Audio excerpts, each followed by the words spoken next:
You put 20 hours of focused, deliberate practice into that thing, you will be astounded at how good you are.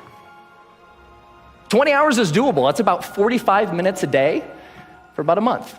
And look at what research says about how we learn and how we learn quickly. How long does it take to acquire a new skill? 10,000 hours. I am never going to be able to learn anything new ever again.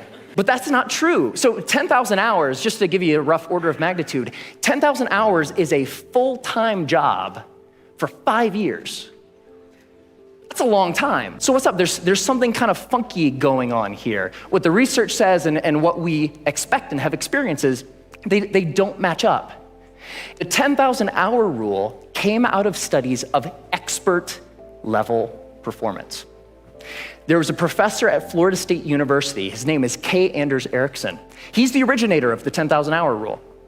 And where that came from is he studied professional athletes, world-class musicians, chess grandmasters, all of these ultra-competitive folks in ultra-high-performing fields, and he tried to figure out how long does it take to get to the top of those kinds of fields. And what he found is the more deliberate practice, the more time that those individuals spent practicing the elements of whatever it is that they do, the more time you spend, the better you get. And the folks at the tippy top of their fields put in around 10,000 hours of practice. But that last statement, it takes 10,000 hours to learn something, it's not true. It's not true. 20 hours. That's it. You can go from knowing nothing about any skill that you can think of. Want to learn a language? Want to learn how to draw? Want to learn how to juggle flaming chainsaws? You put 20 hours of focused, deliberate practice into that thing, you will be astounded at how good you are. 20 hours is doable. That's about 45 minutes a day for about a month, even skipping a couple days here and there. 20 hours isn't that hard to accumulate. Now, there's a method to doing this, because it's not like you can just start fiddling around for about 20 hours and expect these massive improvements. There's a way to practice intelligently. There's a way to practice efficiently that will make sure that you invest those 20 hours in the most effective way that you possibly can. And here's the method. It applies to anything. The first is to deconstruct the skill. Decide exactly what you want to be able to do when you're done, and then look into the skill and break it down into smaller and smaller pieces. Most of the things that we think of as skills are actually big bundles of skills that require all sorts of different things. The more you can break apart the skill, the more you're able to decide what are the parts of this skill that will actually help me get to what I want, and then you can practice those first.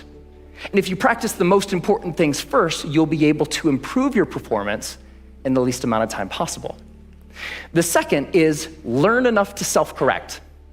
So get 3 to 5 resources about what it is you're trying to learn. Could be books, could be DVDs, could be courses, could be anything.